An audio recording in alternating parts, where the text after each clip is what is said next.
விளையாடுதீங்களா? அது உன் கூட விளையாட வருது. அந்த நீங்க 2 பேரும் பால் விளையாடுதீங்களா? வந்துட்டு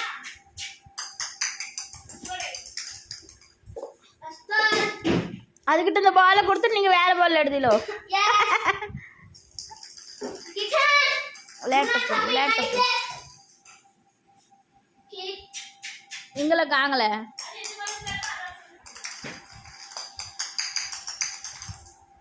வாட்டது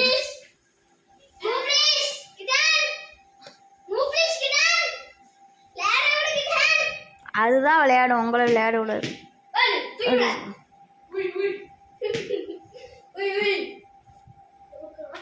பாலை தூர தூக்கிட்டு போடு, அது வந்துடும். அங்கே போய் விளையாடு, வாரமா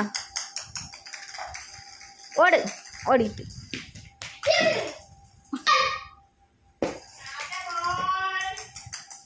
நீங்க ஒரு சைடு விளையாடுறீங்க, அது ஒரு சைடு.